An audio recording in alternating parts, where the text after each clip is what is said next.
Tomorrow, the nation and the world will mark 20 years since the 9/11 terror attacks.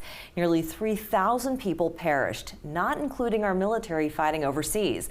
Joining us is Chevalo Wilsondebriano, a 9/11 first responder and World Trade Center survivor.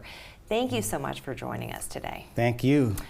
And thank you for your service. Well, appreciate it. Thank you. It's hard to imagine. It's been 20 years already. No one can imagine being in your shoes. Can you take us through that day? Oh, I could take you through the day, and what's strange, it was such a beautiful day. It was wonderful. The sky was clear. Everything was great. I went into work, and it was really just a pretty routine day.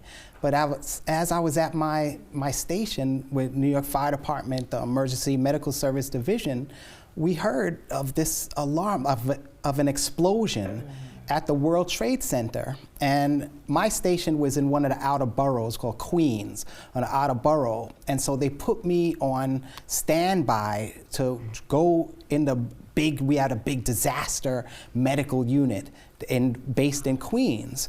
And so we just said standby because no one knew really the extent of what this was and whether there were injuries or just a small explosion or something at the World Trade Center. But then as I hear like screaming in the office that a plane had hit, and then immediately the dispatch said, Queens unit, roll to Manhattan.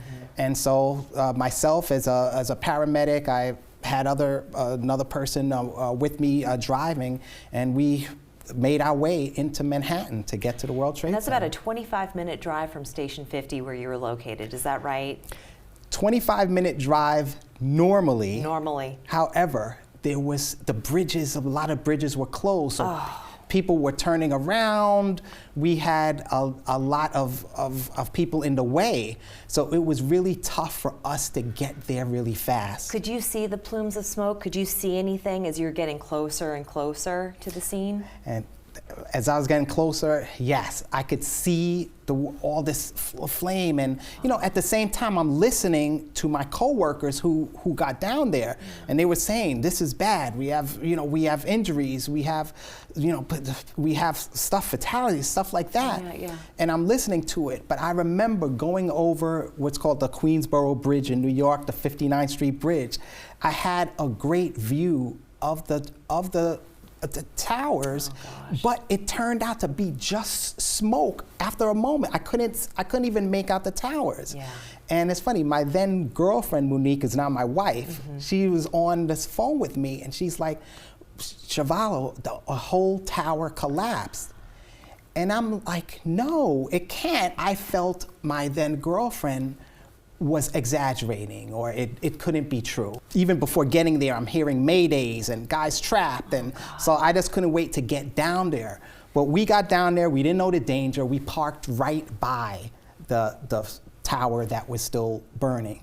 So we're in this disaster vehicle, we arrive at the scene, and immediately we are inundated with firefighters and police officers who were hurt on having breathing trouble from the first collapse. So they come in the ambulance, so I'm just pulling out oxygen mask, and here, take this, another oxygen mask. So you're the medic for the firemen who are finding themselves injured because of the first tower. So the first tower had collapsed by the time we got there. This is a place where we need to take a break. When we come back, I want to talk a little bit more about life after the 9/11 attack. So we're going to do that in 2 minutes. Don't go anywhere. 20 years since those terrorist attacks that changed the nation, changed the entire world. We've been talking with Chevalo Wilsondebriano. He was a first responder. You did not witness the first collapse. You were heading into danger from your station located in Queens, New York. You were headed to the World Trade Center. One building had already collapsed. You arrived, and you immediately were thrust into a situation where you were trying to aid fellow firefighters.